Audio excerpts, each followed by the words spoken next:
Checking in on a midday Tesla trade review before I forget all the little details. So we started this morning with weakness. 833, the low of yesterday, was the key support because if that breaks, we know daily consolidation is underway. As soon as 833 broke, it actually broke pre-market. We flushed. The bears ensured that break.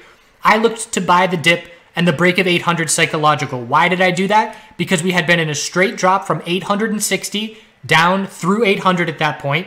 The 5-minute RSI was down in the teens. The 15-minute RSI at that point was also down approaching the teens, and we were extremely beat up. So I said I'm looking for an entry on a short-term play. As soon as 800 broke, I had my buy order ready to just push the button, and I just watched the bid and the ask. And as soon as I saw the momentum shift on the bid and the ask, I made my entry at 790. I would have had a second entry at 770 if we kept straight dropping.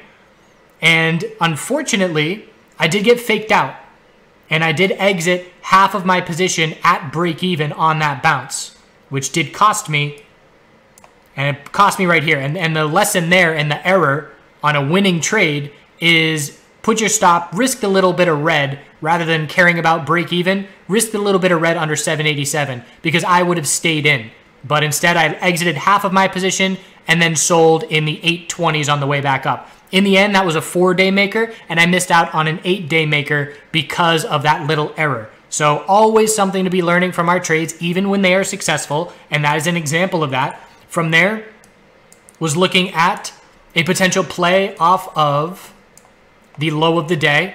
Was pretty surprising that the bears were able to knock the price down straight through the low of the day. I forget where exactly I had my next entry, but I did have a very tight stop and lost a $2 move looking for a bounce. So ended up with a half position making $30, $35 of gains. If that were a full position, it would have been a $17 move. So the $2 loss on my regular position gave back about 15% of my morning profits. And that's keeping my risk very small because I was not confident in that bounce. You know, if I had risked all of my morning profits on that trade, it would have been a very poor risk management because it was not a high probability setup. From there, I said, all right, we're in a very clear 2-minute downtrend. I'm just going to wait for more clarity on a setup. I then saw a new low of the day with no bear follow through, a lower low by $5. And I said, okay, it's starting to look a bit like a falling wedge. Whenever I see lower lows or higher highs with no follow through, I start thinking wedge. So I'm starting to think bullish. I see this bounce and I say, well, that's just a 2-minute lower high compared to 781. Let's look for the inverse head and shoulders pattern. And I zoomed out to the 5-minute for clarity. We have our lower high, lower low, lower high, and I started scouting for a higher low entry here.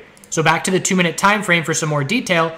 I made my first entry here in the 759s, and I would have entered again at maybe 751 with a stop for both levels under 747.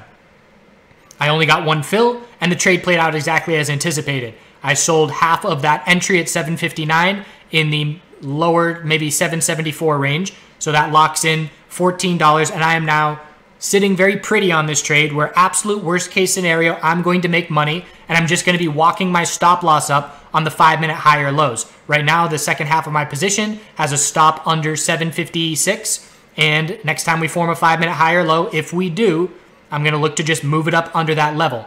That is because we're just looking for a 15-minute lower high on this bounce.